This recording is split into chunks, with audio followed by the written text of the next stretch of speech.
Բարի երեկո ժողովրդություն։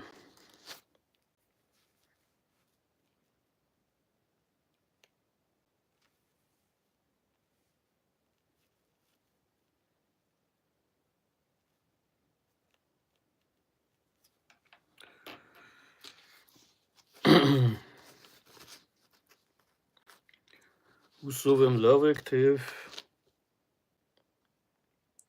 շատ հարաբերական, այսպես ասած, լավ ասված, ես արդեն չգիտեմ որն է լավ, որը վատ։ Հիմա կխոսենք շատ կարևոր մի թեմայի մասին։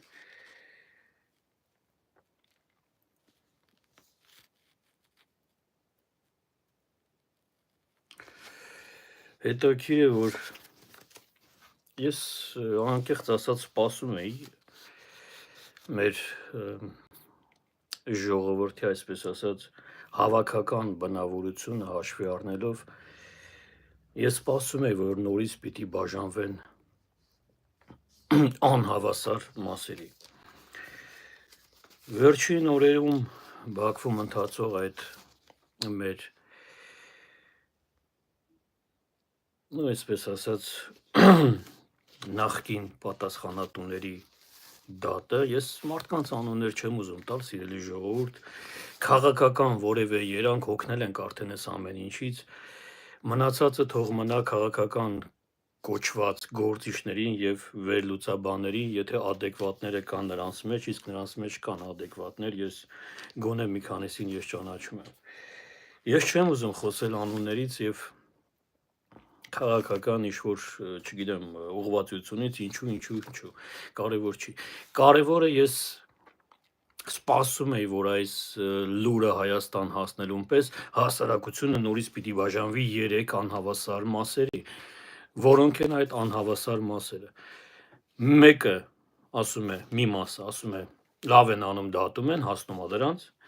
մյուս մասն ասում է, ամոթ է, այստեղ բոլորից ենք դատվում, իսկ երրորդը մայա, խատա, սկրայո, այսինքն ոչ նրանից են, ոչ նրանց են, ինձ բացարձակ հետաքրքիր չի։ Այս երրորդ անհավասար մասը, թեև քիչ տոկոս է կազմում, բայց միշտ էլ եղել է եւ պատերազմի ժամանակ եւ խաղաղության մեջ, այս երրորդ մասը, որ բացարձակ չի հետաքրքրվում ոչի բանով, միշտ էլ կա։ Բայց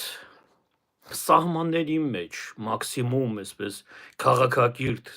չափ ու սահմանի մեջ մնալով, սիրելի հայեր, ես ուզում եմ մենք միասին խոսենք մի թեմայի շուրջ եւ վերջում այս վերնագիրը ձևակերպենք որպես հարց. արդյոք մեզ դատում են, թե մենք ենք ինքներս մեզ դատում։ Պատերազմը որպես այդպիսին միշտ էլ եղել է հոգևոր, այսպես ասած, զտման, այսպես ասած, կարելի ասել աղբյուր, միշտ զտվել են, միշտ։ Եվ որպես կանոն պատերազմում միշտ գնացել են լավագույնները, որպես կանոն ինչի համար, որովհետև գենը այդպես է դասավորված։ Պատերազմը միշտ սրբում տանում է լավագույններին, ինչու համար, որովհետև եթե կամավորներին վերցնենք, առաջինը վազում են մարդիկ, որոնք ուզում են պահել իրենց հող, իրենց ջուր, իրենց հարազատներին։ Այսպես եղել է բոլոր պատերազմներում, մենք այստեղ բացառություն չենք, աշխարհի երեսին որտեղ ինչ պատերազմ եղել է, սրա մասին է խոսքը։ Բայց ես ուզում եմ խոսել հիմա մի պատերազմից եւ հետո եզրահանգումը սրա մենք կտեսնենք։ Մենք բազմիցս խոսել ենք երկրորդ աշխարհամարտի մասին, առաջինի մասին ես չեմ ուզում խոսել, թեև հայերը այնտեղ շատ մեծ մասնակցություն ունեին, բայց առաջին համաշխարհային պատերազմը մի տեսակ այսպես մղվել է երկրորդ պլան, ընթացել է Եվրոպայում, այսպես ասած, երկրորդ աշխարհամարտը եկավ հասավ սովետական միություն, 1941 թվականին դարձավ հայրենական պատերազմ, իսկ ինչ էր Արցախի պատերազմը, հայրենական չէր, եթե 90-ականներից վերցնենք մինչև այսօր, այդ անկախություն հռչակելուց հետո, թեև մինչև էլ սովետական միության կազմում դեռևս քան դեռ չէր փլուզվել սովետական միությունը, մենք գիտենք այդ դեպքեր, Բաքու, չգիտեմ, Կիրովաբադ, այսպես օդանավականի դեպքերը, մեր սերունդը մեզնից մեծերը գիշեն ինչ էր կատարվում Հայաստանում, ինչպես էին փորձում, այսպես մանիպուլյացիաների միջոցով մեզ ներքաշել այդ եւ ցավոք սրտի ստացվեց։ Ես ուզում եմ խոսել երկրորդ աշխարհամարտի սկզբի եւ դրա ելքի մասին։ Այսինքն ելքը որպես այդպիսին, որպես այդպիսին սովետական միությունը դաշնակից երկրների հետ ճանաչվեց հաղթող կողմ։ Սովետական միությունը ճանաչվեց հաղթող կողմ եւ պարոն Ստալինը փորձում էր համոզել աշխարհին ու դաշնակիցներին, հիմնականում այդ երրյա կոչված, ոչ թե երրյա, երրորդը ինքն էր, հիմնականում Չերչիլին ու Ռուզվելտին էր փորձում համոզել, սա արդեն Յալտայի կոնֆերանսում, որ սովետական միությունը ամենատուժվողն է այստեղ, ամենաշատ տուժելը սովետական միությունը եւ այդպես էլ կար, իրականում այդպես էլ կար։ Սովետական միության կողմից ու սովետական միության, այսպես ասած, զինված ուժերի կազմում հայրենական պատերազմին մասնակցել են 15 հանրապետություններ, 15 հանրապետություններ։ Ես հիմա ուզում եմ դիմել 10 հանրապետություններին, 10-ին։ Ինչու համար 10-ին, որովհետև մեզ մի կողմ ենք թողում, մեզ չենք հաշվում։ Մերձբալթյան հանրապետությունները, այսպես ասած, կարելի ասել թյուրիմացաբար էին հայտնվել Սովետը, ոչ թե թյուրիմացաբար, բռնազավթել էր մարդը, մտել էր Պրիբալտիկան, բռնազավթել էր, թեև մեծ հաշվով Կովկասն էր բռնազավթել, բոլշևիկները։ Բայց Ռուսաստանի Դաշնությանը որպես սովետական միության իրավահաջորդ, դրան էլ այսպես ասած մի կողմ թողնենք։ Թողնենք մի կողմ նաև Պրիբալտիկան, ես չեմ ուզում այդտեղ խառնվել, որովհետև Պրիբալտիկայում մի քիչ ավելի այլ կարգավիճակ էր, սիրելի ժողովուրդ, ես հիմա չեմ ուզում սա խառնել թեմային, բայց 1930-ական թվականներին, երբ որ Հիտլերը եկավ իշխանության եւ արդեն հայտարարվեց, որ այսպես պիտի աշխարհը զտվի, չգիտեմ հрьяաներ, չգիտեմ այսպես հայեր, այնպես Պրիբալտիկայում, կոնկրետ Լատվիայում, Լիտվայում, մինչև Հիտլերի հասնել, Հիտլերը չէր էլ հասել Պրիբալտիկա, հազարավոր էթնիկ փոքրամասնություններ կոտորվել են հենց իրենց ժողովրդի ձեռքով, հարևանները կոտորել են հարևաններին։ Ուղիղ այնպես, ինչպես եղավ 80-ականների վերջին արդեն Բաքվում կամ Սումգայիթում կամ չգիտեմ այսպես, ուղիղ այսպես։ Այսինքն, երբ որ Հիտլերը այսպես աշխարհով մեկ հայտարարեց, որ պետք է աշխարհը մաքրել հрьяաներից կամ նրանցից, չգիտեմ, գնչուներից, չգիտեմ այսպես նրանցից, տեղի բնակչությունը միանգամից ուրախացավ եւ սկսեց մաքրել։ Դրա համար ես չեմ ուզում Պրիբալտիկայից խոսալ։ Մեզ էլ մի կողմ թողնենք։ Ես ուզում եմ խոսել պարզ մաթեմատիկայից։ Մեկ գումարած մեկ տարրական մաթեմատիկա, երրորդ դասանի երեխան, այն որ արդեն սովորում է մեկին գումարած, մեկ հավասար է 2, ուրախանում են։ Երեխաներ կան, որ մինչև մանկապարտեզ գնալ արդեն թվաբանությունը գիտեն, ես օրինակ շուտ եմ սովորել։ Ինչ եմ ուզում ասել, սիրելի ժողովուրդ։ Ինչ եմ ուզում ասել։ Ուրեմն եկեք բնակչության թվերով հաշվենք հայրենական պատերազմի մասնակցությունը եւ ոչ միայն հայրենական, այլև երկրորդ աշխարհամարտի ողջ երկրորդ աշխարհամարտի ընթացքում ըստ բնակչության թվին նայենք հայերի մասնակցությունը։ Ոչ միայն սովետական միությունից, այլև ամբողջ աշխարհի, սա կոչվում է պարզ մաթեմատիկա։ Ուրեմն պարզ մաթեմատիկան ասում է, սիրելի 10, 11, չգիտեմ 12 կամ 14 հանրապետություններ, ԽՍՀՄ-ի իրավահաջորդ պարոն ՌԴ եւ աշխարհի մասին է խոսքը արդեն, ըստ մաթեմատիկական պարզագույն հաշվարկների, եթե նայենք հայերի բնակչության թվին այդ ժամանակ եւ նայենք նրանց մասնակցության թվին, ես կարծում եմ, որ հայերի մասնակցությունը առաջինն էր ֆաշիզմի դեմ պայքարում, սիրելի ժողովուրդ, ֆաշիզմի դեմ պայքարում առաջինն էր։ Ինչի համար։ Սովետական միության կազմից հայրենական պատերազմին մասնակցել են մոտ ընդհանուր, ոչ թե սովետական, աշխարհում ընդհանրապես, ողջ աշխարհում երկրորդ աշխարհամարտին մասնակցել են մոտ 700,000 հայեր, ողջ աշխարհի տարածքում։ Նրանցից 600,000-ը եւ ավելին, կոնկրետ թվեր այստեղ չկան, տարբեր թվեր են նշվում, ես չեմ կարող այսպես կոնկրետ թիվ արդիվ չկա, այստեղ ընդամենը պետք է համադրել, ասենք, մարդահամարի թվերով, ես դրանց չեմ տիրապետում, չեմ կարող ասել, տարբեր ժամանակներում տարբեր թվեր է ասվում։ Մոտ 600,000 հայեր եւ ավելի քան 70, մոտ 80,000 հայեր սովետական միության կազմից դուրս ողջ աշխարհում մասնակցել են երկրորդ աշխարհամարտին։ Սա նշանակում է 670-680,000 հայեր մասնակցել են երկրորդ աշխարհամարտին։ Ըստ մաթեմատիկական պարզագույն թվերի պարզագույն հանում գումարում ընդամենը 1-ին գումարած 1, 2-ին գումարած 2։ Հայերի մասնակցությունը, սիրելի ժողովուրդ, երևի թե առաջին շարքերում էր, երևի թե առաջին շարքերում էր։ Ես չեմ ուզում սրան պաթոս գումարվի, հա, որ մեր հարևաններն էլ տարբեր տեղերից այսպես չոգևորվեն այսպես, որովհետև ինչպես արդեն ասացի, 15 հանրապետություններ բոլորն էլ մասնակցել են, բայց բնակչության թիվ գոյություն ուներ։ Հայերի բնակչության թիվը այդ ժամանակ կարծեմ 1,5 միլիոնից չէր անցնում ԽՍՀՄ-ի կազմում, ԽՍՀՄ-ում, ոչ թե Հայաստանի մասին է խոսքը։ Ողջ ԽՍՀՄ-ում կարծեմ չէր էլ անցնում 680,000 հայեր ամբողջ աշխարհի տարածքով, սա ահռելի մի թիվ էր կազմում, սիրելի ժողովուրդ։ Ես այստեղ չեմ խոսում գիտական, մշակութային, չգիտեմ ինչերի մասին, ոչ մի բանի մասին չեմ խոսում, ընդամենը խոսում եմ մասնակցության մասին։ ԱՄՆ-ում, Եվրոպայում, այսպես, չգիտեմ, Աֆրիկայում, արաբական աշխարհում, ընդամենը։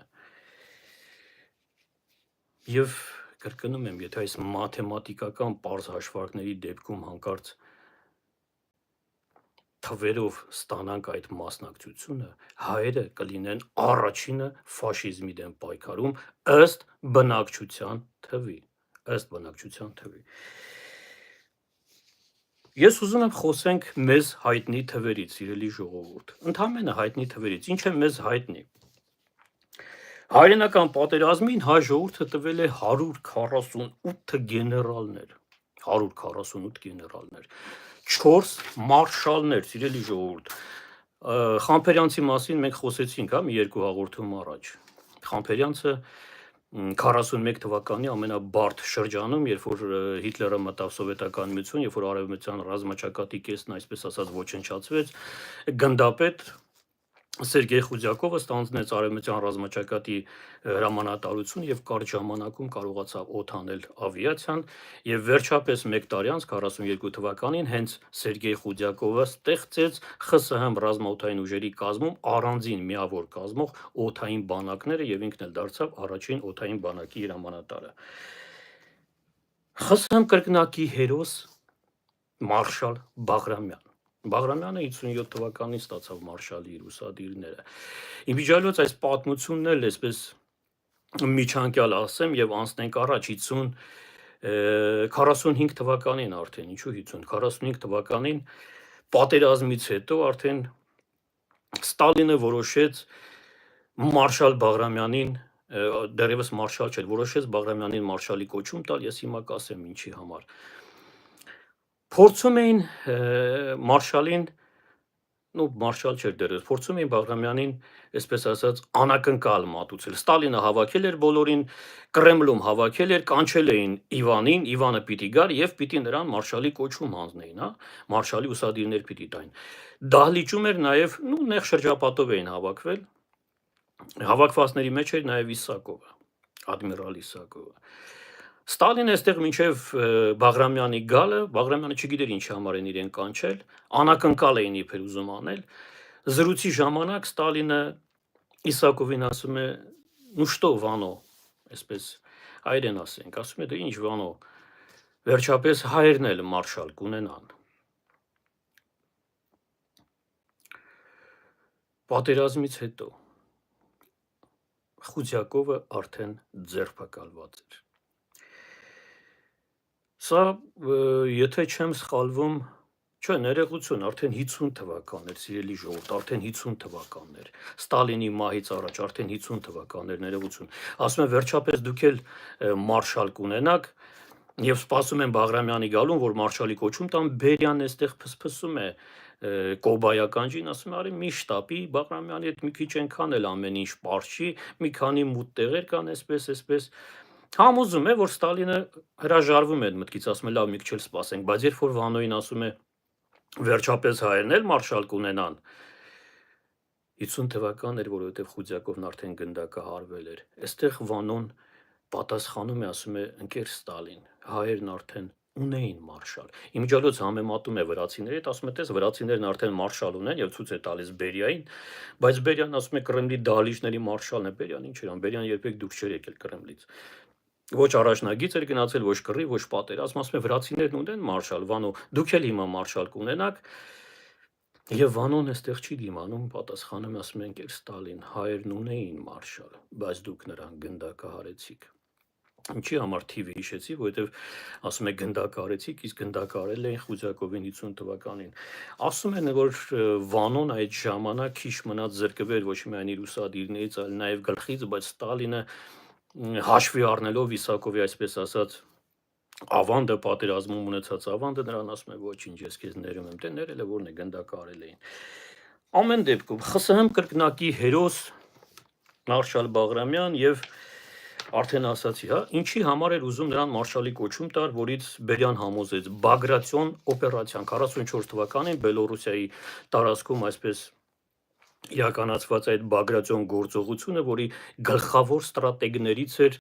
Մարշալ Բաղրամյանը, թեև ղեկավարում էր սա կարծեմ Ռակասովսկին, եթե չեմ սխալվում։ Բագրատիոն օպերացիան շատ կարևորագույն, այսպես են վերջին շտրիխներից էր, որ դրվեց պատերազմում Բաղրամյանի այսպես անմիջական չասենք ղեկավարությամբ, անմիջական մասնակցությամբ եւ կարևորագույն ավանդով Բագրատիոն օպերացիայից հետո Լվովից եւ Լյուբլինից Վերմախտի զորքերը հետ քաշվեցին, ինչը թույլ տվեց սովետական բանակին առաջ շարժվել, մտնել Վարշավայից հետո արդեն Բեռլին այսպես ասած ափի մեջ էր։ Բայց Բագրատիոն օպերացիայի համար Ստալինը ուզում էր մարշալի կոչում տար, բայց Բերյան նրան համոզեց։ Եվ վերջապես Մարշալ Բաբաջանյան, զրահատանկային զորքերի գլխավոր մարշալը, Մարշալ Ագանով այսպես ասած, իմիջիալոց այս 4-ն էլ արմատներով արդեն իմացաք որտեղից եք, որտեղ հիմա դատում են մեր ժողովրդին։ Մենք վերջում ես ամենը կապելու ենք իրար սիրելի ժողովուրդ։ 11 կոնտր ադմիրալներ, ադմիրալ Իսակովից հետո կոնտր ադմիրալներ։ Ես Իսակովի մասին երբ որ խոսեցի անցյալ հաղորդման մեջ, ես մի առանձին հաղորդում նորից կրկին կանեմ, ես ձեզ կպատմեմ ԽՍՀՄ ամենալեգենդար մարդկանցից մեկի, ամենալեգենդար այն կերպարներից մեկի մասին, որի ավանդը ոչ միայն ռուսները, ԽՍՀՄ-ը, դեռ ԽՍՀՄ-ի շրջանը, այս մարդու ավանդը ուրացան, այս մարդուն դատեցին, այս մարդուն նկուղային ինչ-որ մի սենյակ էին տվել, որտեղ այս մարդը մահացավ առեղծվածային պայմաններում, ոչ մի պաշտոնական, նույնիսկ ոչ վարկած կա, ոչ թուղթ, ոչ մի բան չկա, թե այս մարդը ինչից է մահացել, բայց այս մարդը լեգենդար մարդ էր, ես կխոսեմ մի առանձին հաղորդման մեջ կրկին ավելի լայնածավալ կխոսեմ Գարսոյևի մասին, նույն ինքը Գարսոյան, ԽՍՀՄ, արդեն ԽՍՀՄ հեղափոխությունից հետո միջուկային սուզանավերի գլխավոր կոնստրուկտորը եւ ԽՍՀՄ գլխավոր ջրասուզակը պրոֆեսոր Գարսոյանի մասին Թիֆլիսից։ Բացի մարշալները, բացի 106 հերոսներ, ԽՍՀՄ 106 հերոսներ, Շուշից Նելսոն Ստեփանյանը կրկնակի հերոս, բացի հերոսներից, բացի զինվորներից, բացի մարդկանցից, սովորական շարքայներից, որոնց անունները մենք չենք լսել, սիրելի ժողովուրդ, օրնիբուն, գիշեր ցերեկ, հայրենական պատերազմի ժամանակ թիկունքում աշխատում էին կոնստրուկտորները եւ գիտնականները, հայ գիտնականները, այսպես գեներալ-մայոր Յոլյան Համոն Գորիսից, նրա մասին արդեն խոսել են, կարճ կանցնենք այս մարդկանց անունները շեշտելով, ինչի համար վերջում ես այս ամենը կասեմ։ Յոլյան Համոն, այդ անհնազանդ մարդը, ինչու անհնազանդ, Յոլյան Համոյի անհնազանդությունը պատերազմից հետո բարձր գնահատեց Ստալինը, Ստալինն իր բերանով խոստովանեց, որ Յոլյան Համոյի անհնազանդությունը օգնեց սովետական ժողովրդին հաղթել ֆաշիզմին, ինչով օգնեց, որովհետև 41 թվականին, երբ որ Հիտլերը հարձակվեց ԽՍՀՄ-ի վրա, Ստալինը չգիտես ինչու, ոչ մի հիմնավոր փաստաթուղթ պատճառ չկա ինչու համար արգելել էր լեգենդար ZIS-2 թնդանոթների արտադրությունը։ Հա, մեր սերունդը եւ մեզնից մեծերը պիտի հիշեն այդ ZIS-2 երկար թնդանոթները, այն սովետական այդ պատերազմական ֆիլմերում անդադ տեսնում ենք այդ ամեն ինչ, հա։ Ուրեմն Յոլյան Համոն դրանց արգելելուց հետո, երբ որ Ստալինը արգելում է դրանց արտադրությունը, չգիտեմ ինչու, Յոլյան Համոն իր ենթականերին հրամայում է պահել դրանց գծագրերը։ Ենթականներն ասում են, պարոն, ախր սա մահապատիժ է, այդ մարդն ասել է, չնչեք, վերջ, չկա, չենք արտադրում։ Յուլիան Համոն իր, այսպես ասած, իր պատասխանատվությամբ ենթականները չեն լսում նրան, ինքը վերցնում ու պահում է դրանք։ Երբ որ Հիտլերը հարձակվում է, Յուլիան Համոն առանց Կրեմլին տեղյակ պահելու սկսում է ZIS-2 թնդանոթների վերարտադրությունը եւ դրանք ուղարկում է ռազմաճակատ։ Յուլիան Համոյի գործարանը, որը հետո դարձավ ԿԱԲ, կոնստրուկտորական բյուրո, որի ղեկավար էլ նշանակվեց սովետական հայրենական պատերազմի ժամանակ 20,000-ից ավել տեխնիկա է ուղարկել ռազմաճակատ, 20,000-ից ավել տեխնիկա։ Համոյոլյանի մասին ասում են այս մարդու ղեկավարության շրջանում, պատերազմական շրջանում, այն ինչը պիտի արվեր մեկ տարում, Յուլիան Համոն ստիպում էր դա պատերազմի ժամանակ իր ենթականներին, իր աշխատողներին ստիպում էր դա անել մեկ շաբաթում։ Դուք պատկերացնում եք ծավալը, այսինքն մեկ տարվա աշխատանքային ծավալը եւ մեկ շաբաթվա աշխատանքային ծավալը։ Ինչ էր անում այս մարդը ռազմաճակատի համար, եւ վերջապես պատերազմի ավարտից հետո հենց Յուլիան Համոն Ստալինի հրամանով ստեղծեց Կրեմլը օդային հարձակումներից պաշտպանող առաջին հոբ համակարգը, սիրելի ժողովուրդ, ինչի համար մենք կռիվ էինք տալիս 2020 թվականին, չգիտեինք այդ հոբը որտեղից։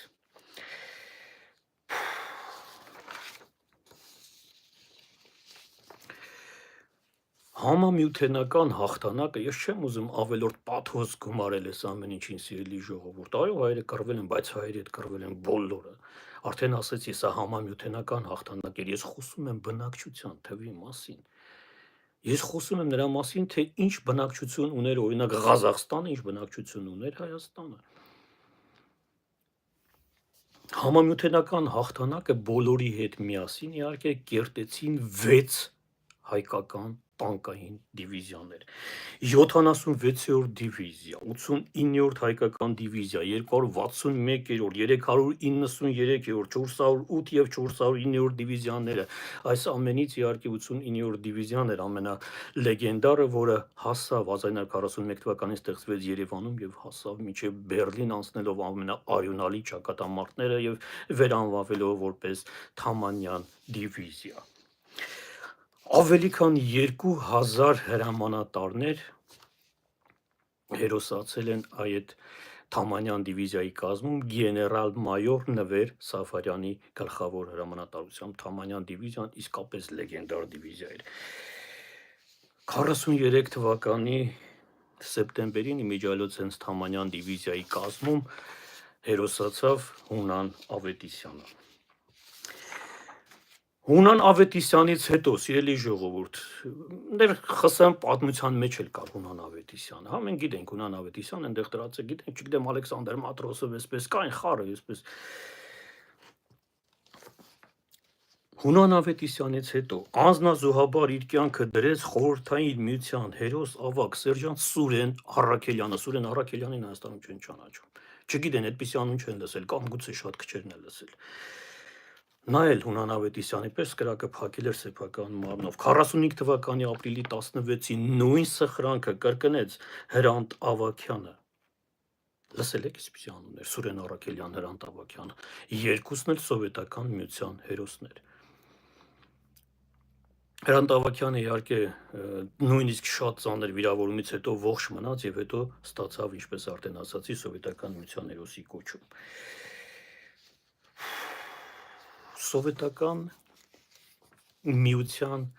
հաղթանակի, այսպես ասած, կարևորագույն որոշիչ մասը հատկացված էր անլեգալ հետախուզությանը։ Ինչ որ անում էր անլեգալ հետախուզությունը թշնամու թիկունքում, ես չեմ կարող ասել հավասարազոր էր, գուցե մի բան էլ առավել էր նրանից, ինչ անում էին զինվորները առաջնագծում, որովհետև անլեգալ հետախուզությունն էր կարողանում հասցնել այն ինֆորմացիան, որի հիման վրա սովետական միությունը կարողանում էր պաշտպանվել կամ հարձակվել։ Սովետական միության անլեգալ հետախուզության պատմության մեջ իհարկե որոշիչ եւ սա չբեկանվող փաստ է, հասկանում եք, սիրելի ժողովուրդ, փաստ, կենսագրական, չբեկանվող մի փաստ ահռելի անչափելի դեր ունի գեներալ մայոր Հայկ Հովակիմյանը, նույն ինքը Գեննադին։ Հիմա որպեսի նորից չգնանք Մանհեթենյան նախագիծ, չգիտեմ այնտեղ հարյուրներով անլեգալներ էին աշխատում, իհարկե ոչ բոլորն էին հայեր, որպեսի գիտեք լսողը կողքից լսողը ռուս կլինի, չգիտեմ վրացի կլինի, կարևոր չի, չմտածեն, որ հայերն այսպես պաթոսը կոկորտներին դեմն առած, ինչպես ես տեսնում եմ սոցիալական ցանցերում, իսկ դուք գիտեիք, որ հայերը, իսկ դուք գիտեիք, որ չինացիները, հնդիկները կամ պարսիկները նույնիսկ այսպիսի բաներ ունեն, առաջ չի կարելի այս տոնով խոսել աշխարհի հետ։ Այսպես կարող ես խոսել դու քո ժողովրդի հետ, ցույց տալով նրան քո պատմական անցյալը եւ վերլուծելով քո ներկան, հասկանալու համար, պարոնայք, ինչ ենք արել մենք ուրիշների համար եւ ինչ չենք արել մեր համար։ Այստեղ ի՞նչ կապ ունի հայը կռվեց, վրացին կռվեց, չգիտեմ, բոլորը իրենց ճակատամարտեր ունեցել են, հնդիկներն են կռվել, մեքսիկացիներն են կռվել։ Այսինքն մենք բողազապատար չենք լինում պաթոսը հանելու երկինք, տեսեք հայերն իրենք խոսում ենք բնակչության թվի մասին, խոսում ենք նրա մասին, որ սովետական միության տարածքում հայերի բնակչության թիվը շատ քիչ էր եւ այդ քչերից մոտ 650,000 հայեր մասնակցեցին հայերենական պատերազմին։ Այս թիվը եթե մարդահաշվով նայենք, սիրելի ժողովուրդ, կոնկրետ Արցախին եթե նայենք, կոնկրետ Արցախի բնակչությանը, Արցախից պատերազմ է մեկնել ամեն երրորդը երևի թե ամեն երրորդ արցախցին մեկնել է պատերազմ սովետական միության ժամանակ։ Այն ժամանակ, երբ որ սովետական միությունը փլուզվեց եւ դրա իրավահաջորդ ՌԴ-ն, այսպես ասած, ժառանգեց բոլոր լծակները եւ մնացածին փորձեց այսպես կամած հպատակեցնել, ինչպես ժամանակին դա անում էր սովետական միությունը։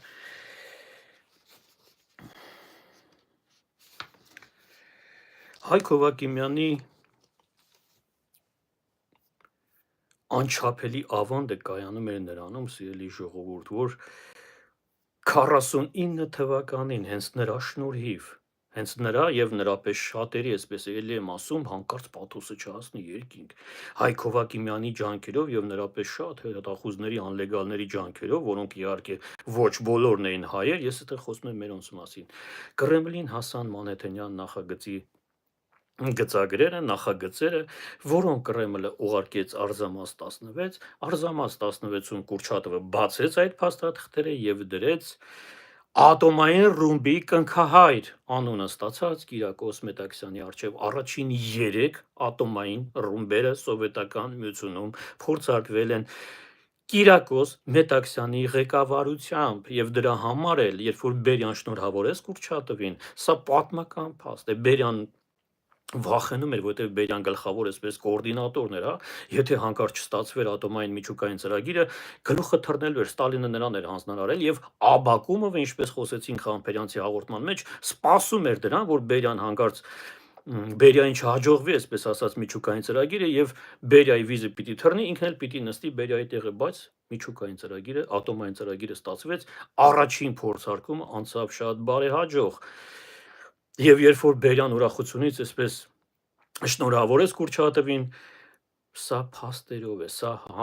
հաղորդումներով է, սա հանդիպումներով է։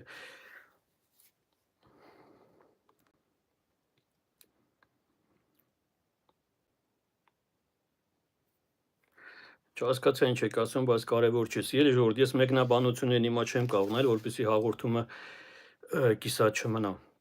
Ամեն դեպքում Կուրչատովը ներկայացնում է Բերյանին, ասում է Լավրենտի Պավլովիչ, իհարկե ամեն ինչ հաջող անցավ, սա ատոմային ռումբն էր, Բերյանն ասում է բայց ով է կնքահայրը, մեզ կնքահայր է պետք, ինչպես ավանդույթներով, ըստ ավանդույթների ասում է, ահա կնքահայրը Կիրիլ Շոլկին։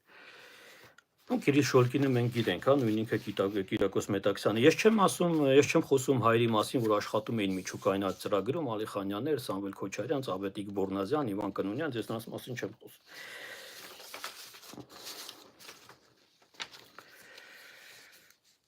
Ողջ աշխարհով ԽՍՀՄ սահմաններից դուրս հասարավոր հայեր մասնակցեցին երկրորդ աշխարհամարտին։ Նրանց համար սա հայրենական չէր, նրանց համար սա երկրորդ աշխարհամարտն էր։ Հիմնականում ես այստեղ ուզում եմ շեշտել ԱՄՆ-ի հայերի դերը, այսօրվա քաղաքական այս իրադարձությունների խաշմերուկում։ Մենք Ամերիկայի հետ էսպես ենք, մենք նայეთ էսպես ենք, մենք ինչ էին անում ԱՄՆ հայերը։ 1939 թվականի սեպտեմբերի 2-ի մարդահամարի տվյալներով 1939 թվականի սեպտեմբերի 2, այսինքն աշխարհում արդեն 1 օր է, ինչ սկսվել է երկրորդ աշխարհամարտը, որովհետև 39 թվականի սեպտեմբերի 1-ին Հիտլերը մտավ Լեհաստան, այդ օրը պաշտոնապես համարվում է պատերազմի սկիզբը։ Սեպտեմբերի 2-ի մարդահամարի տվյալներում ԱՄՆ-ում հայերի թիվը չէր գերազանցում 185,000-ը։ 185,000-ը եւ նրանց գերակշիռ, այսպես ասած, մասը, նրանց մեծամասնությունը Եղեռնից մազապուրսների ընտանիքներ էին։ Այսինքն շատ քչերն էին այնտեղ հաստատվել Հայաստանից կամ չգիտեմ Եվրոպայից, հիմնականում դրանք Եղեռնից մազապուրս եղածներ գաղթականներ էին։ 1939 թվականի սեպտեմբերի 2-ին եւ այդ 185,000 հայերից հասկանալ է, չէ, որ մարդահամար երբ որ անում են, հաշվում են եւ ծերերին, եւ երեխաներին, տատիկ, պապիկ, երեխա, չգիտեմ, մի տարեկան, 2 տարեկան, 185,000-ի միջից ԱՄՆ-ում երկրորդ աշխարհամարտին մասնակցել են 20,000 հայեր։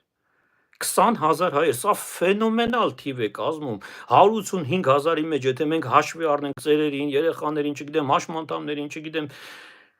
20,000 հայեր, կանայք եւ տղամարդիկ, սա ֆենոմենալ թիվ է կազմում, սիրելի ժողովուրդ։ Եթե մարդահամարով էսպես նայենք,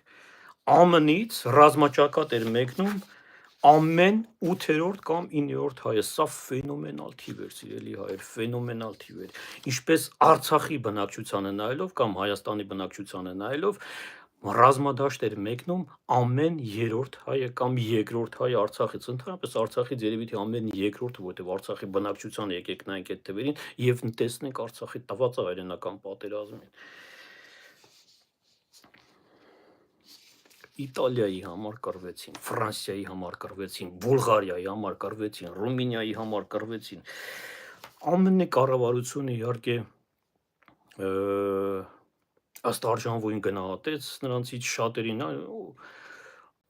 կոչումներով, չգիտեմ, պարգևներով, այսպես նրանք իհարկե ոչ մեկը չմնացին, այսպես անուշադրության կենտրոնում ԱՄՆ կառավարությունը նրանց առաջին հայ գեներալը ԱՄՆ զինված ուժերի կազմում, սիրելի ժողովուրդ, Թուրքիայի Ադաբազար քաղաքում ծնված եւ Համիդյան ջարդեր վերապրած Հակոբ Շեքերջյանի եւ Եստեր Ալեքսանյանի որդին էր բրիգադային գեներալ Հայկ Շեքերջյան, ինչպես ամերիկացիներն են ասում, Շեքը։ 1907-ին ամերիկյան հեղինակավոր West Point ակադեմիա ընդունված Հայկն առաջին հայն էր այդ ակադեմիայում, առաջին աշխարհամարտի ավարտից հետո դեռևս 16 թվականին առաջին աշխարհամարտ։ 16 թվականին Եղեռնից հետո այս մարդու ընտանիքը եկել է Ամերիկա։ Ֆրանսիայում, երբ որ կազմավորվում է հայկական լեգիոնը, այս երեխեքը 17, 18, 19 տարեկան էլ չկային դեռևս։ ԱՄՆ-ից վեր են կենում, գալիս են Ֆրանսիա, միանում են հայկական լեգիոնին, գնում են Արևմտյան Հայաստան, Կիլիկիայի համար կռվելու, դեռևս առաջին աշխարհամարտում։ Հետո, երբ որ սկսվում է երկրորդ աշխարհամարտը 39 թվականին, հենց Հայկ Շեքերջյանը կոչ է անում ԱՄՆ հայերին վեր կենալ իրենց երկրորդ հայրենիքը, երկրորդ հայրենիքը Ամերիկան էր, երկրորդ հայրենիքը ֆաշիզմից պաշտպանելու։ 1942 թվականին Ռուզվելտի հրամանով Շեքին շնորհվում է ԱՄՆ զինված ուժերի գեներալի կոչում եւ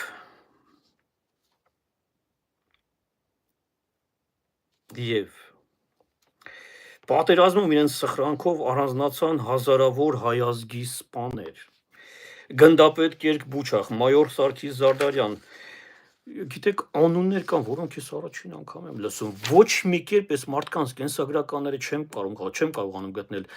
Հաղորդումների մեջ անդադ ասում եմ, սիրելի Ամերիկա բնակ հայեր, եթե ինչ-որ անուններ ձեզ ծանոթ կլինեն, շատ եմ խնդրում, չէ՞ որ նրանց ժառանգները մնացել են, թորներ կան, չգիտեմ ինչ կան, կարևոր չի, եթե հանկարծ անուններ եք լսում, փորձեք գտնել այս մարդկանց, զրուցենք, ասենք, խոսենք, վերականգնենք այս մարդկանց տոհմածառը ինչեր են արել այս մարդիկ իրենց ժամանակին։ 45 թվականին ԱՄՆ կառավարության բարձրագույն կոնգրեսի մեդալ շքանշանով պարգևատրվեց հայ էմիգրանտներ Հակոբ Դերվիշյանի եւ Մարի Ժուսկալյանի որդին Երվանդը, նույն ինքը Էրնեստ Դերվիշյան։ Էրնեստ Դերվիշյանը ԱՄՆ-ի պատմության մեջ երկրորդ աշխարհամարտի տարիներին ֆենոմենալ մարդ է համարվում, ֆենոմենալ հերոս, ԱՄՆ հերոս։ Այս մարդը Իտալիայի, Սիցիլիայի պատերազմի ժամանակ Սիցիլիայում է եղել, հա, ֆաշիզմի դեմ կռվելու ժամանակ, ուրեմն ինչ էր արել։ Ոչ միայն կարողացել էր իր ջոկատը փրկել ֆաշիստներից, ոչ միայն կարողացել էր շրջանցել, այլև փոքրիկ այդ ջոկատով կարողացել էին 45 ֆաշիստների գերի վերցնել։ Եվ սա եղել է մենամարտում, որովհետև շրջափակման մեջ են եկել զենքի գործադրումն արդեն անիմաստ կամ չգիտեմ ինչ է եղել, բայց կարողացել են 45 ոչ միայն դուրս գալ այդ շրջափակումից 45 ֆաշիստների էլ գերի են վերցել։ Սրա համար կոնգրեսի մեդալով պարգևատրվեց Էրնեստ Դերվիշյանը։ Իսկ պատերազմից հետո արդեն դարձավ ԱՄՆ ապագա 34-րդ նախագահ Դուայթ Էյզենհաուերի ռազմական խորհրդականը Էրնեստ Դերվիշյանը։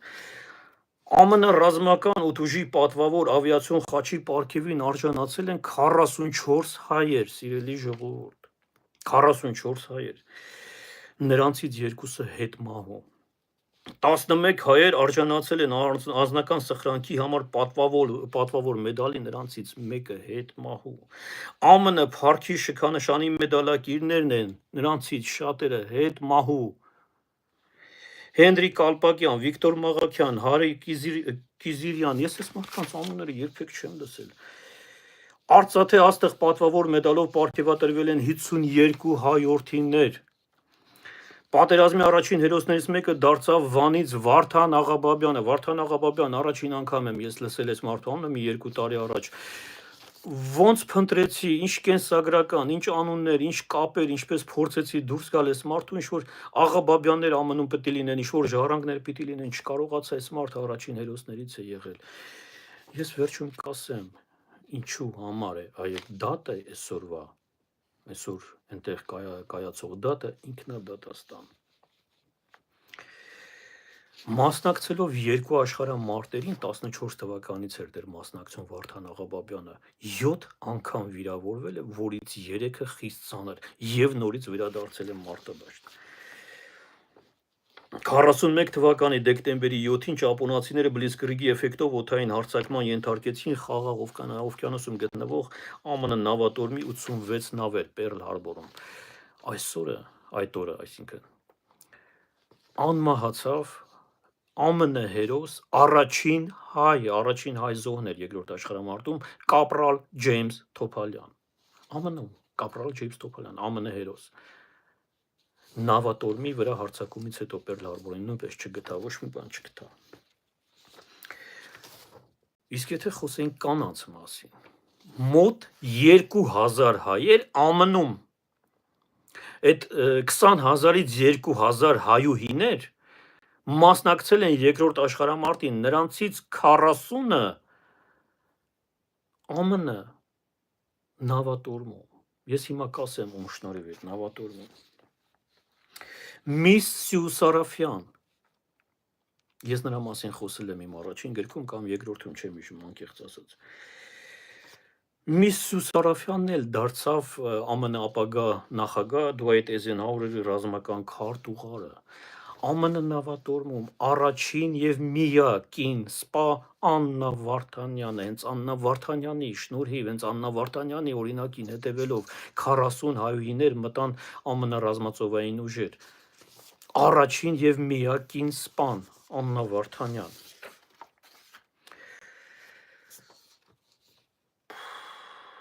Ռազմածովային ԱՄՆ ռազմագիտական ոլորտում պատերազմական տարիներին փայլեցին հայ գիտնականներ Ջոն Հովանեսյան, Սիմոն Էքիզյան, կապիտան Արամ Պարունակ, Հարոլ Շահնազարյան, քիմիկոսներ մայոր Զավեն Նալբանդյան եւ փոխգնդապետ Կարլ Դոկմեջյան։ Ոչ մեկի կենսագրականը ես չեմ գտնում։ Բացի անուններից որևէ բան գրված չի, ովքեր են եղել այս մարդիկ, որ ընտանիքից են եղել, ինչ են արել այս մարդիկ իրենց ժամանակին։ Ռազմական բժշկության ոլորտում պատերազմական տարիներին կենթանության օրոք լեգենդ դարձավ Լոս Անջելեսից պլաստիկ վիրաբույժ փոխգնդապետ Լեոն Աշյան։ Լեոն Աշյան, երբևէ չենք լսել այս մարդու անունը։ Մանհեթենյան նախագծի շրջանակներում միջուկային զենքի ստեղծման գործում փայլեց մեր դոկտոր Քրիքը Ներսես Գրիգորյանը, ում մասին ես շատ եմ խոսել, եւ ամենաերիտասարդ գիտնականներից 25-ամյա Հարի Դաղլյանը, որ պլուտոնիումից թունավորվեց եւ ուշքի չգալով այդպես կոմայի մեջ մնաց եւ հիվանդանոցում մահացավ։ Հայ էմիգրանտներից, նորից էմիգրանտներից Հովսեփ Իգնատոսյանի եւ Էլիզա Ժամկոչյանի որդին Պողոսը։ Պողոսի կյանքն էլ շատ հետաքրքիր է, սիրելի ժողովուրդ, Պողոս Իգնատոսյան։ Հիմա ուրեմն Պողոս Իգնատոսյան, չգիտեմ հայերը ճանաչում են թե չէ, բայց Պողոս Իգնատոսյանը նույն ինքը Փոլը դարձավ մինչ այսօր ԱՄՆ-ում երբևէ ամենաբարձր պաշտոնը զբաղեցրած հայը ռազմածովային ուժերի նախարար Կարիբյան կրիզիսի ժամանակ, Կարիբյան այդ ճգնաժամի տարիներին։ Ասում են, որ Փոլ Իգնատոսի ղեկավարման տարիներին ԱՄՆ ռազմածովային նավատորմը դարձավ ամենազորեղը աշխարհում։ Փոլ Իգնատոսյանի այսօր հիմա մեր օրերում ԱՄՆ-ի Մայկոբ նավահանգստում ինձ անկեղծ ասած ցավ է պատճառում, բայց պիտի ասեմ, սիրելի ժողովուրդ։ Ֆլորիդայի Մայպորտ նավահանգստում այսօր հիմա կայանած է Պողոս Իգնատոսյանի անունը կրող USS Paul Ignatius կառավարվող հրթիռների Arleigh Bjork դասի կործանիչը։ Իսմինեց, այսպես ասած։ Այսօր հիմա մեր օրերում, երբ որ դատվում են այդ մարդիկ, Եվրոպայում ՆԱՏՕ-ի օդուժի հրամանատարն է բրիգադային գեներալ ԱՄՆ, օդային ուժերի բրիգադային գեներալ Ջեֆրի Հարիգյանը, սրանք ընդամենը մի քանի ուղի են, սրանք ընդամենը քիչ անուններ են։ Բայց չէ որ սովետական միությունն ու ԱՄՆ-ով չէր եզրափակվում աշխարհը, սիրելի ժողովուրդ։ Հունաստանում հիշում են Բեյրութի մարտերում նահատակված Անդրանիկ Ղուկասյանին, Երվանդ Ղուկասյանին, Սիլվեստր Կալյանին, Մարատ Տերտերյանին։ Իտալիայում հիշում են Մկրտիչ Դաշտոյանին, ֆրանսիացիները հիշում են Միսակ Մանուշյանին, Նշան Մարտիրոսյանին, Արսեն Չակրյանին, Հարություն Գարայանին, իմիջիայլոց մենք հրաշալի, այսպես ֆենոմենալ լեգենդար կերպար ունենք Լուիզա Ասլան, բայց ես չեմ ուզում Լուիզայի մասին խոսել, ես նրա մասին խոսել եմ իմ 4-րդ գրքում, որը լույս կտեսնի մոտ 1 ամսից մարտին երևի, հրաշալի մի կերպար, ինչ է արել այս աղջիկը Ֆրանսիայում։ Ֆրանսիայում Միսակ Մանուշյանի ժամանակ, բայց նրա անունը մենք չգիտենք, ֆրանսիացիներն էլ երևի թե չեն հիշում արդեն ինչ է արել այս աղջիկը, դուք կարդաք 4-րդ գրքում։ Բուլղարացիները հիշում են Հակոբ Փարեյանին եւ Հերմինեին, որն ընդամենը 17 տարեկան էր, Բուլղարիայի հերոս 17 տարեկան Հերմինեն։ Հարավսլավացիները հիշում են Առաքել Սահակյանին, Ցոլակ Աֆրիկյանին, Պարկև Հակոբյանին եւ այսպես ամբողջ աշխարհով։ Այս անունները, սիրելի հայեր, անմիջական կապ ունեն ֆաշիզմի դեմ տարած հաղթանակում ողջ աշխարհով, այսինքն մեր ԽՍՀՄ-ի մասին չէր խոսքը։ Թիկունքում բացի զինվորներից ակտիվ էր նաև գեր ակտիվ էր հայ համայնքը, սիրելի ժողովուրդ։ Նյու Յորքում կազմավորված հայերի միությունը միլիոնավոր դոլարներ է հավաքել այն ժամանակ եւ ուղղել ռազմաճակատ։ Սան Ֆրանցիսկոյի հայերը միջազգային Կարմիր խաչին նվիրեցին Մասիս անունը կրող գնացք Սան Ֆրանցիսկոյի հայերը, այն ժամանակ այս մարդիկ մեծահարուստներ չէին, միլիոնատերը չէին, կոպեկ հավաքել էին մի ամբողջ գնացք, Մասիս գնացքը, հատուկ բժշկական եւ էվակուացիոն ծառայությունների համար նախատեսված Մասիս կոչվող գնացքը։ Եվ վերջապես Սփյուռքի հանգանակությամբ ստեղծվեց Սասունցի Դավիթ տանկային դիվիզիան։ Իհարկե Սասունցի Դավթի հետ, ինչպես արդեն ասացի, 6 տանկային դիվիզիաները, սիրելի ժողովուրդ, որ անցան պատերազմի թոհուբոհով ամենաարյունալի ճակատամարտերով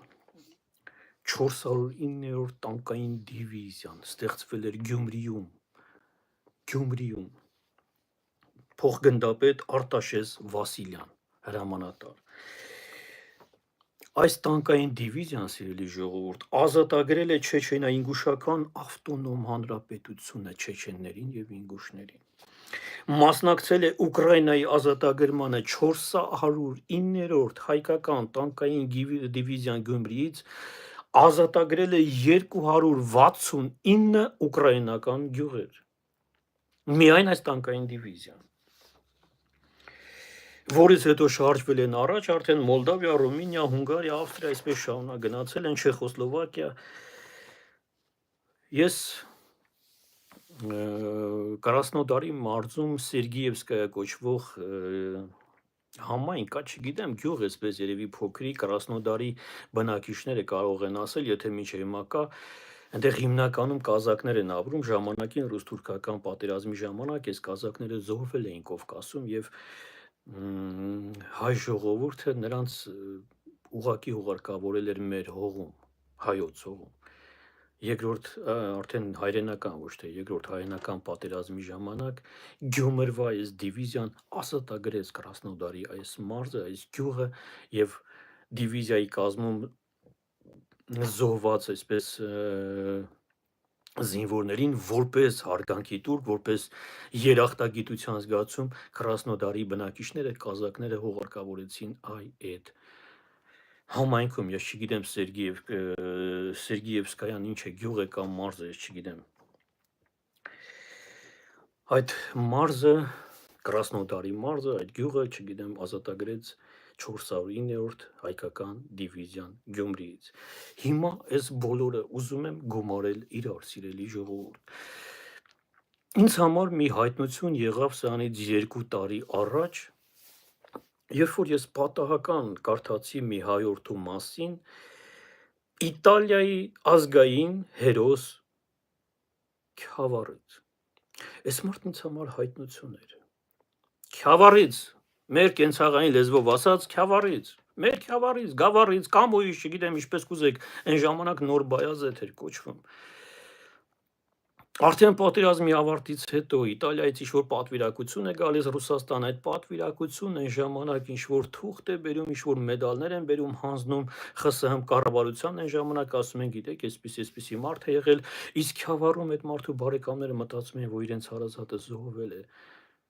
Քյավառից գնացել, հասել դարձել էր Իտալիայի ազգային հերոս Գևորգ Քոլոզյան, այ Մկրտիչ Դաշտոյանի պես, իսկ նրա անունը մենք չգիտենք։ Մեքսիկայի ազգային հերոս, ազգային ազատագրական պայքարի հերոս, Հնդկաստանի ազգային ազատագրական պայքարի հերոս, այս ժողովուրդը կռվող չէ։ Հայրենական պատերազմում այսքան էս ամեն ինչը որ ասացի թվերով, անուններով ինչի համար էր։ Ոչ թե նրա համար, որ կրկնում են բողազապատար լինենք, որ գիտեք ինչ, մենք, ոչ, սա ընդհանրապես մեզ համար։ Այսինքն այս ողջ պոտենցիալը ունեցողը սովետական միության կազմում, սովետական միության համար կարևոր չի համարը չասենք, որովհետև այն ժամանակ մենք այդ համակարգի մեջ էինք։ Այսինքն ինչպես ուզբեկներ կռվում, այնպես էլ մենք պիտի կռվենք, որովհետև առավել ասեն, որ Հիտլերը փորձում էր Պարսկաստանով մտնել, գալ Կովկաս, բայց ռուսները եւ անգլիացիները առաջին հասան Պարսկաստան, օկուպացրեցին Պարսկաստանը, սա 41 թվականի մասին է խոսքը, Հիտլերը կամաց ձեռքները քաշեց այնտեղից։ Հետո գնաց Աղվանստան, որտեղ այդ ամեն ինչ, այսպես ասած, ողջ օպերացիան, գերմանական այդ օպերացիան արմատից ոչնչացրեց հատուկ ծառայությունների գեներալ-մայոր Միխայել Ալավերդյանը, օպերատիվ կեղծանունը Զաման։ Հիմա սովետական միության կազմում, Հնդկաստանի կազմում, Մեքսիկայի կազմում, Իտալիայի կազմում ես անընդհատ այդ ամենացավոտ, ամենաողբերգական դեպքերից անընդհատ հիշում եմ մեր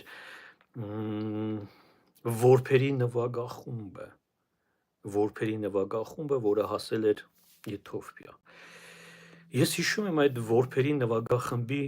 երիտասարդները, արդեն երիտասարդներ էին, թեև դեռ երեխաներ էլ կային նրանց մեջ, նոր կյանք էին ապրում, երբ որ Եթովպիայի ապագա թագավորը նրանց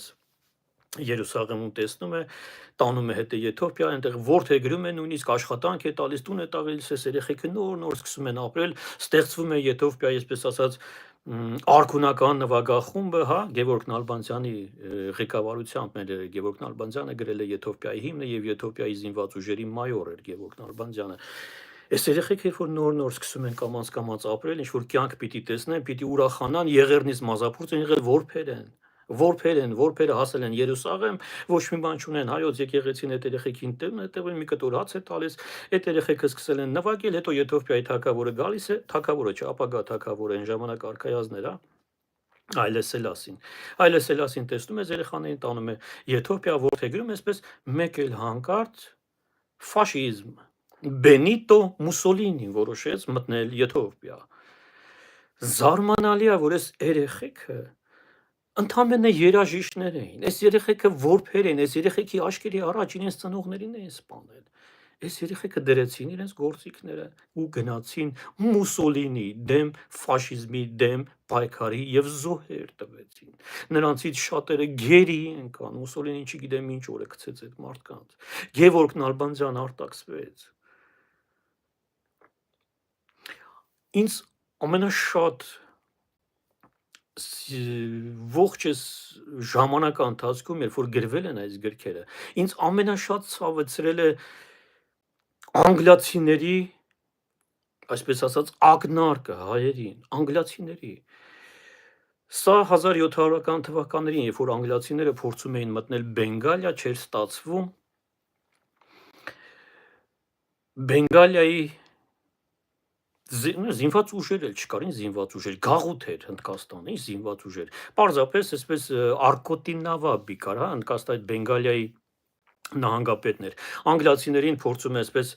մի քիչ այսպես չոր այսպես խոսում, ասում է հասկացանք, որ գաղութ ենք, հասկացանք, որ դուք մեր երկրում եք, բայց հնդիկները մեղք են, առավոտից իրիկուն աշխատում են, ձեզ են հարկեր տալիս։ Մի քիչ էլ դուք տիրություն արեք, մեզ անգլիացիներն այսպես բարձր դիրքից բան մենք, ոնց որ այսպես հնդիկներին փորձում են նեղել, Արկոտի Նավաբին բունտ է բարձրացնում անգլիացիների դեմ, ինչին անգլիացիները այսպես հեգնանքով ախր դուք ուր բունտ, ուր ինչ ունեք, որ բունտ եք բարձրացնում, բայց պարզվում է, որ անգլիացիները 8 ամիս չեն կարողանում մտնել Բենգալիա, թագուհին այնտեղից նամակ է ուղարկում, ասում պարոնայք, աշխարհի երեսին սարսռում են ձեր բանակից, войско Ее Величества, մարդիկ վախենում են ձեր, չգիտեմ, թագուհու զորքն է գալիս, այս ինչ եղավ, այս ոնց եղավ, որ չեք կարողանում դուք մտնել Բենգալիա։ Պարզվում է, որ Բենգալիայում անգլիացի զորքերին, մենք սրա մասին խոսել ենք, բայց ամենացավոտն եմ ասում, հակահարված է տալիս, այսպես ասած, պաշտպանությունը ոման անծանոթ, բոլորին անծանոթ Գորգին խանը, նույն ինքը Գեորգի Հարությունյան։ Անգլիացիները դավադրաբար սպանում են, վարձում են մեկին, այդ մեկը սպանում է Գորգին խանին, անգլիացիները մտնում են Բենգալիա եւ ամենացավոտ արտահայտությունը, երբ որ անգլիացիները մտնում են Բենգալիա, հնդիկներին ասում են մի կողմ գնացեք, բոլորին այսպես մի կողմ, այդ հայրին ասում են եկեք մոտիկ։ Կենսաղային լեզվով եմ ասել։ Հայկական ջոկատներին հավաքում են, հրամանատարներին հերթով դնում են եւ անգլիացիները հարցնում են, ասում են պարոնայք,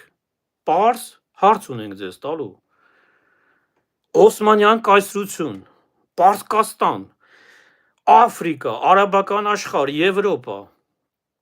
տո Սինգապուր, տո Մալազիա, տո չգիտեմ Մեքսիկա։ Ուր գնացինք հայկական ջոկատները այդ երկրների կազմում ինքնապաշտպանական այսպես ջոկատներ են կազմում եւ դիմադրություն են ցույց տալիս, բա Հայաստանը։ Անգլիացիները հարցնում են, ասում են պարոնայք, ո՞նց եղավ, որ դուք հնդիկների համար կռվում եք, պարսիկների համար կռվում եք, թուրքերի համար կռվում եք, Օսմանյան կայսրության համար կռվում եք։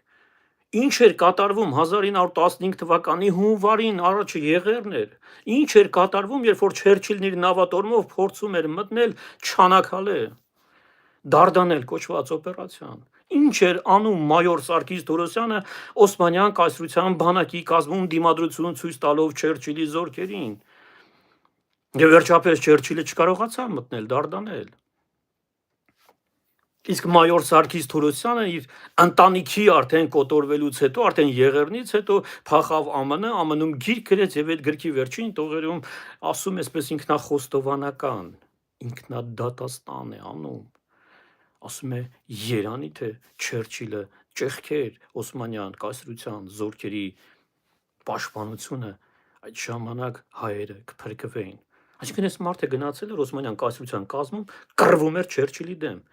Հետո այդ Օսմանյան կայսրության կառավարությունը գնդակահարում, մորթում, գլխատում էր իր հարազատներին, ինքը սկսում է նամակներ գրել, ասում է, ես ձեր բանակի մայորն եմ, գոնե իմ հարազատներին խնայեք։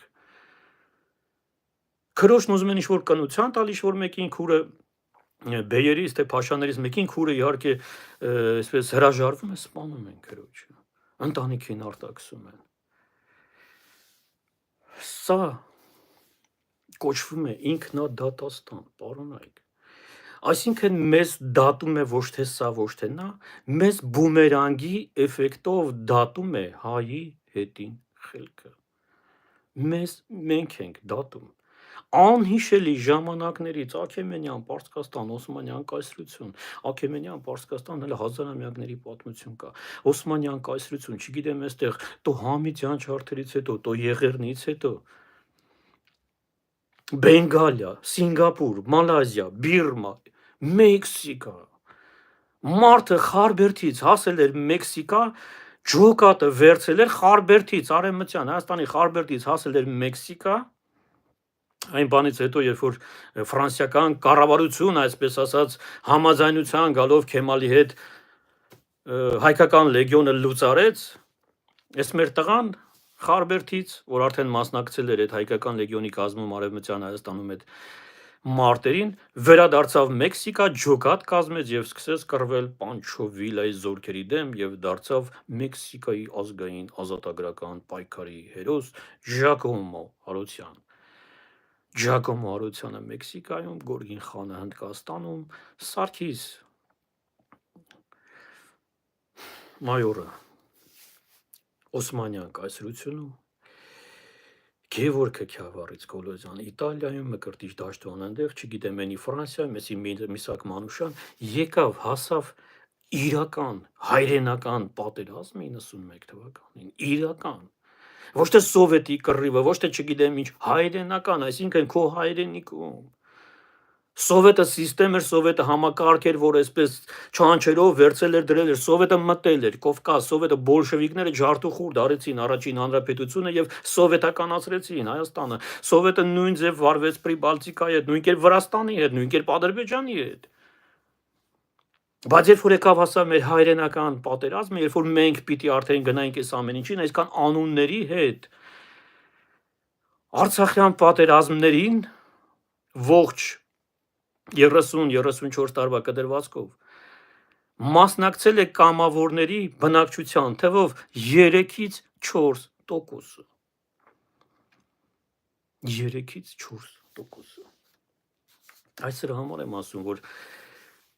պատերազմ ինքը սրբում տանում է լավերին։ Հիմա ես չեմ նայում այնտեղ, գիտեք, մեկն ասում է նրանց դեմքով ինձ են դատում, մեկն ասում է մենք խայտարակ եղանք, գիտեք երբ են խայտարակ լինում։ Խայտարակ լինում են, երբ որ անհաղորդ են մնում սեփական պատմությանը, երբ որ սեփական գենետիկ մշակույթին եւ պատմական անցյալին մնում են անհաղորդ, երբ որ անհաղորդ են լինում, թե իրենք որտեղից են եկել, ինչի են ընդունակ, ինչեր են արել եւ այդ ամեն ինչը ուրիշների համար, բայց երբ որ եկել է հասել է իրենցը չեն պահել այս մարդիկ։ Հիմա ձեզ ով է դատում։ Մենք ենք մեզ դատում։ Այսինքն ժամանակին այդ ամեն ինչը շաղ են տվել, այսպես Մեքսիկայի հերոս ենք, օ ուժեղ տղա, Քյավառի հերոս ենք, այ քեզ տղա, եկեք հպարտանանք, բողոզապատար լինենք։ Երանից Լեոնարդո դա Վինչին ու Նիկոլա Տեսլան էլ Շուշիից ու Ստեփանակերտից լինեն, հայերը ճղեն աշխարհը, սա պաթոսի մասին չի խոսքը։ Հայերը զորավոր դեմքեր ունեն, հայերը կանգնած են մարդկության արարչագործության այդ հիմքերում։ Հայերը հազարամյակների ընթացքում ատլանտների պես այսպես ամենածանր շրջանում եղել են շատ կարևորագույն բնակավարներում առաջատարներ, հեսա շուտով 4-րդ գիրքը ձեզ կհասնի, այնտեղ բացառապես կանայք են։ Դուք կարդաք, տեսնեք ինչ են արել կանայք Պարսկաստանում եւ Թուրքիայում գոնե, մնացածը սովետական միությունն էլ է, խառը, բայց գոնե Պարսկաստանում եւ Թուրքիայում ինչեր են արել այս կանայք։ Դպրոցներ, մանկապարտեզներ, հիվանդանոցներ, վիրաբուժներ, բժիշկներ, կանայք առաջինը, միշտ առաջինը հայուհիները։ Բայց երբ որ եկավ հասավ մերը, մենք բաժանվեցինք 670 կտորների եւ 120-130 կուսակցությունների, բաժանվեցինք 3 անհավասար կտորների, եկեք ուրախանանք, որ դրանց դատում են, եկեք ամաչենք եւ եկեք չխառնվենք։ Եվ այս երեքը պատերազմում են իրար միջև։ Դրսում դատում են հետևանքը, իսկ պատճառը ներսում է։ Պատճառը մենք ենք։ Սա մեր ինքնադատաստանն է, մեզ դատում է հայի հետին խելքը։ Այս թվերն այսքան որ ասեցի, պարոն Նայք,